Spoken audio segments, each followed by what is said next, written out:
Today's lesson is 12.10, Decomposing and Composing Fractions. The objective for today is that I will be able to decompose fractions and write them as composition of fractions in a variety of ways. First problem we're going to take a look at says, Megan had 7/8 of a pound of oatmeal to put into 3 bowls. How much could she put into each bowl?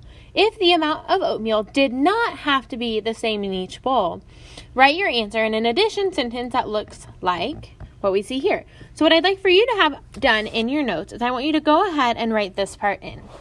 So we have 7/8 of a pound of oatmeal that we can separate into the 3 bowls available. It does specifically tell us that we don't have to have the same amount in each one. So what I'm really looking at is writing out 3 fractions that I can separate, that if I added them together, they would end up equaling 7/8. First thing I know is that when I'm adding these, the denominator would have to be the same. So I'm going to go ahead and write that in. Next thing that I'm going to do is I'm going to look at 7/8. Well, I can separate 7 into 3 different parts, and I can decide how I want to do that. Well, let's say I put a 3 here and a 2, so I'd have 3/8 and 2/8. Well, so far that's 5/8. So in order to get 7/8, I would need to have another 2/8. Again, it told me that I did not have to have the same amount in each bowl. So this could be my answer. But I also could do it a little differently too. So I could say 3/8 plus 3/8 plus 1/8. That would work as well. Okay, there's a lot of different ways that I can separate out my answers in order to get the answer of 7/8.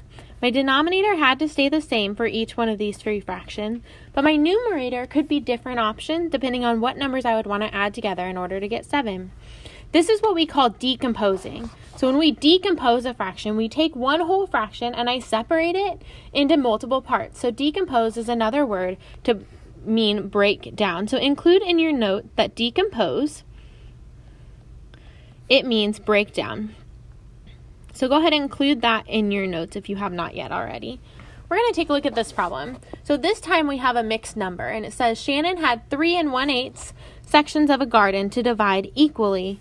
How can you use addition to show 3 1/8 as a composition of fraction?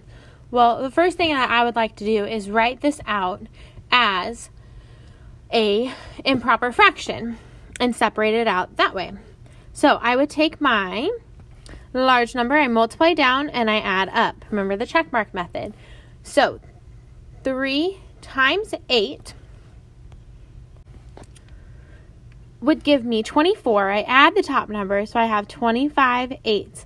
Well, this one wants me to divide it into 3 separate sections equally.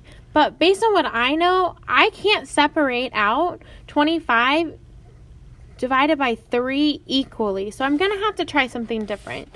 So I'm just going to go ahead and say, well, I know I have an improper fraction. It wants 3 groups. So I could say that each one of these has 1 whole, and then 1/8 could be with one of them.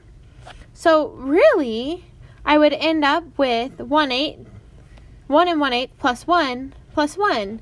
So they would end up with the 3 different sections. Sometimes we can't divide them equally, so we have to try breaking it down a little bit differently. We're going to try a few more that are going to be a little bit different for us to break down. So it's this instruction, they tell us to write each of the following fractions or mixed numbers as a sum of 2 or 3 fractions in 2 different ways. So I have 3/5 that I want to break down into 2 numbers or 2 fractions.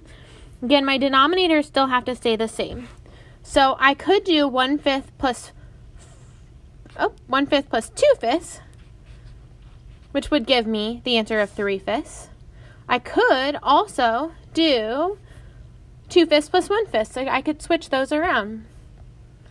So let's try another one over here. So I have 3/5 that needs to be separated out into an addition problem with 3 different fractions. So I separate out just that top number because the denominator stays the same each time. So then I separate out the top number.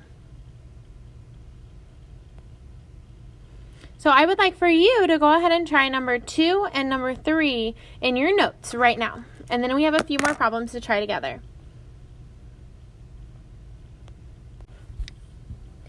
Now we're going to take a look at number 5 right here. It says to find the sum and write another addition problem that has the sum and uses 2 or more fractions. So we're going to take a look at this one right here.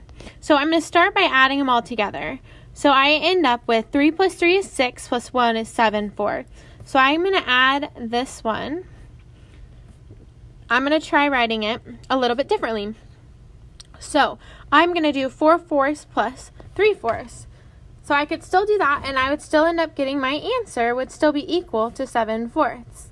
I want you to try just number 6 and number 7. See if you can add them together and then write a new problem, but try using only 2 fractions to add together.